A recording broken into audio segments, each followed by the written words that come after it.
mind, we're going to have a clip now of a lecture I gave about 15, 16 years ago. That the last day would not come until the Hajj has been abandoned. But the last day would not come until the Hajj has been abandoned. When do you presume that the Hajj will be abandoned? Let me see if any of the sisters have an answer. When Dajjal prohibited from going, yes. What event is likely to take place which will cause the abandonment of the Hajj? The big war, correct. And so they might use some cock and bull story about some virus which is a great danger to health, and get World Health Organization to issue an advisory, and then they suspend the Hajj.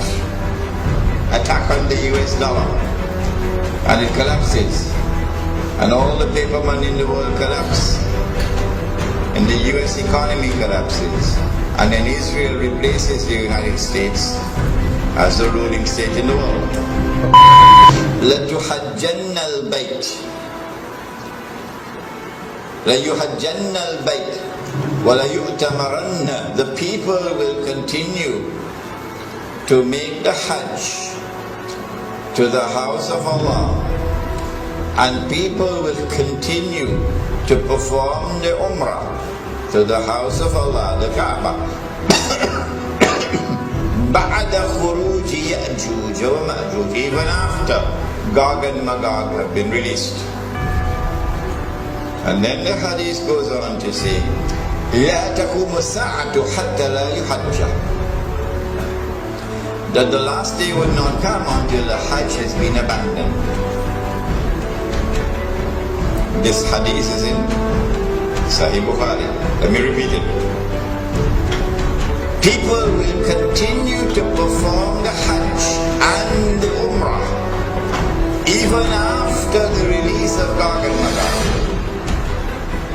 But the last day would not come until the Hajj has been abandoned.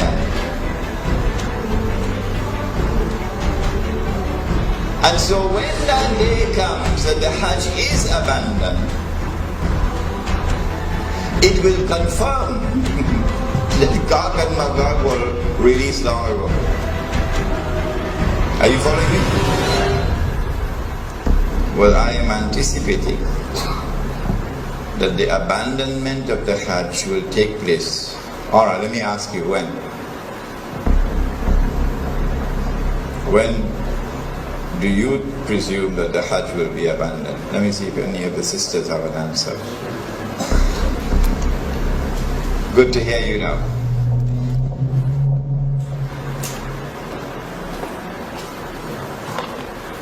Said the Prophet ﷺ, what do you think will cause the abandonment of the Hajj?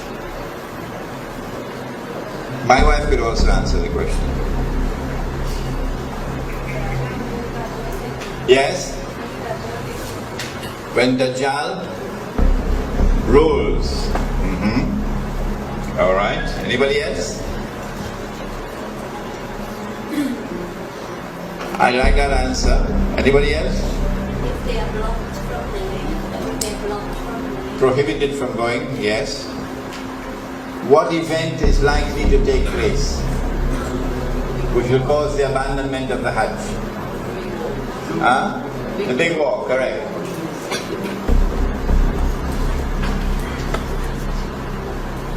When Israel wages a big war,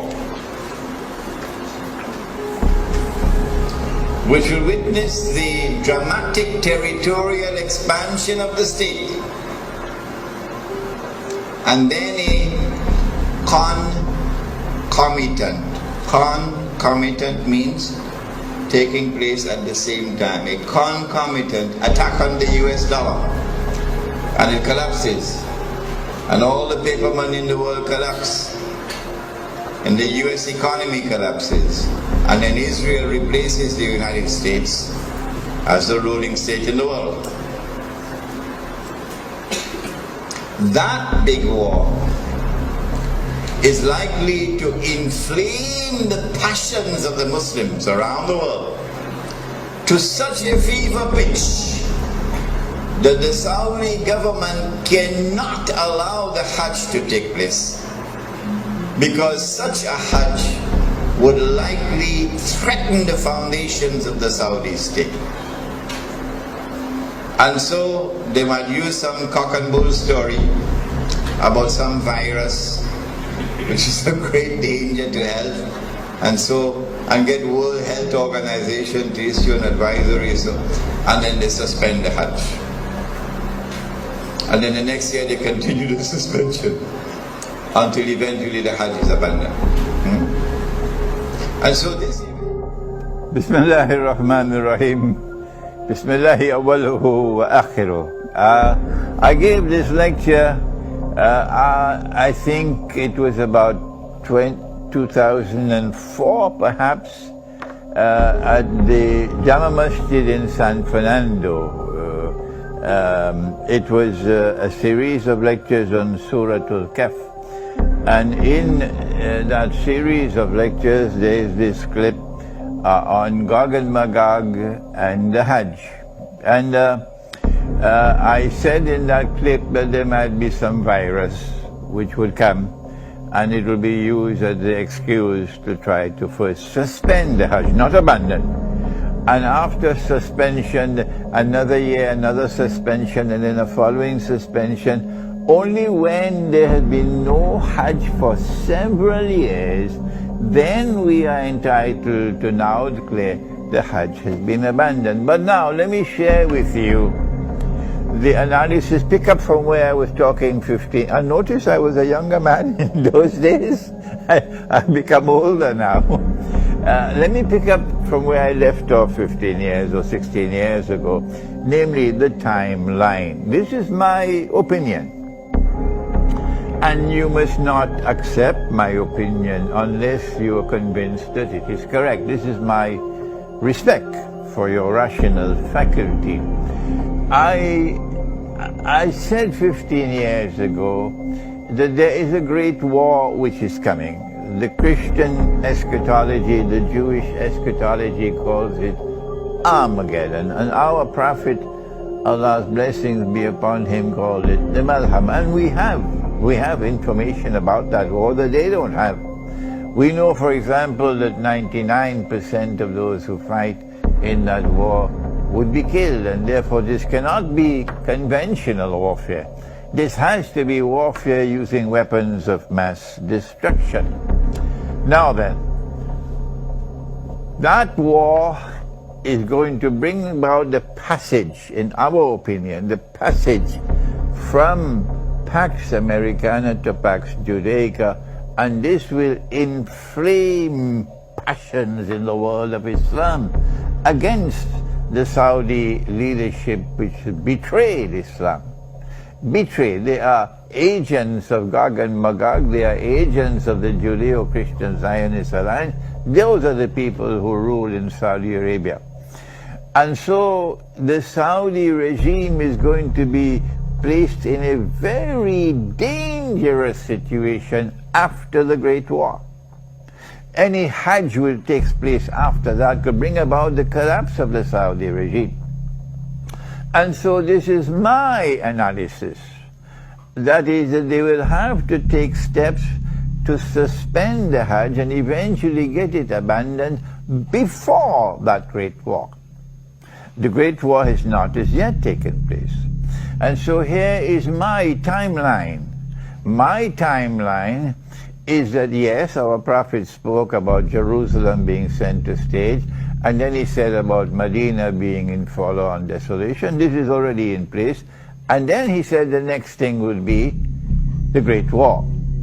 And I am suggesting that before the Great War takes place, there has to be a suspension of the Hajj, and then followed by another suspension, and so on, in order to protect the Saudi regime when the Great War takes place.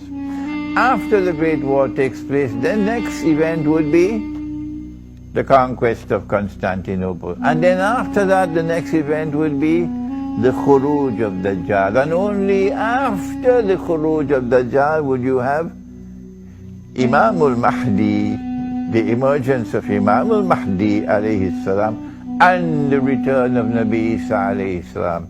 Those the deaf, the dumb, and the blind, who absolutely insist with obstinacy that you cannot have any Gog and Magog in the world until Jesus has returned. Leave them, leave them. They are people who no longer have the capacity to think and to study the Quran. But for the rest of you, and mashallah, there are so many of you there who are prepared to think. We are saying to you that our hadith, the Prophet ﷺ has made this prophecy, which is there in the clip, and which is in Sahih Bukhari. لَتُحَنْجَنَّ الْبَيْتِ, that you will most certainly perform the Hajj. وَلَا يُؤْتَمَرَنَّ, and you will most certainly continue to perform the Umrah to the house of Allah. بَعْدَ خُرُوجِ يَأْجُوجِ وَمَأْجُوجِ, even after Gog and Magog have been released. Did you hear that? Even after Gog and Magog have been released, the Hajj will still continue. The Umrah will still continue even after Gog and Magog have been released.